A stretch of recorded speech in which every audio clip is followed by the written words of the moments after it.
गुजरात के वडोदरा शहर में शिक्षा विभाग द्वारा बोर्ड एग्जाम की तैयारी को आखिरी अंजाम दिया जा रहा है। 26 फरवरी से बोर्ड परीक्षाओं की शुरुआत हो रही है। गुजरात के वडोदरा से 72,668 छात्र बोर्ड की परीक्षा देने वाले हैं, जिसकी तैयारियां वडोदरा शिक्षा विभाग द्वारा पिछले कई दिनों से की जा रही है। वडोदरा में 267 केंद्रों पर परीक्षा का आयोजन किया जाएगा, जिस पर जिला शिक्षा अधिकारी महेश पांडे ने जानकारी दी। सामान्य રીતે જોવા જઈએ તો આગામી 26 ફેબ્રુઆરીના રોજ ગુજરાત માધ્યમિક અને ઉચ્ચતર માધ્યમિક શિક્ષણ બોર્ડ દ્વારા એસએસસી અને એચએસસી બોર્ડની પરીક્ષા લેવાના છે, જેમાં એસએસસીમાં 4 અને એચએસસીમાં 2 એમ કુલ 6 કેન્દ્રો ઉપર છે। 6 કેન્દ્રો ઉપર 72,668 જેટલા વિદ્યાર્થીઓ પરીક્ષા આપવાના છે। આપણે જેલમાં જોઈએ તો જેલમાં ધોરણ 10માં 9 અને ધોરણ 12માં 4 એમ 13 જેટલા કેદીઓ પરીક્ષા આપવાના છે।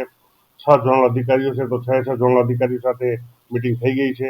કલેક્ટર સાહેબની અધ્યક્ષતામાં એસટી વિભાગ, બીએસએનએલ વિભાગ, એમડીએ વિભાગ, આરોગ્ય વિભાગ, અન્ય લાઇન ડિપાર્ટમેન્ટ સાથે પરીક્ષાને સંબંધીને મીટિંગો થઈ ગઈ છે। એ ઉપરાંત ગ્રામ્ય વિસ્તારમાં અને શહેરી વિસ્તારમાં પરીક્ષા સંદર્ભે જાહેરનામા પણ પાડી દીધા છે। જિલ્લાનો કંટ્રોલ રૂમ 25/2 રોજ ચાલુ કરવામાં આવેલ છે। એ ઉપરાંત વિદ્યાર્થીઓ પરીક્ષાનો કોઈ પણ તાણ ન અનુભવે માટે 14 જેટલા જુદા જુદા કાઉન્સેલરની નિમણૂક કરવામાં આવી છે। તેમાં દરેક વિષયના નિષ્ણાત તેમજ સાયકેટ્રિક પણ છે।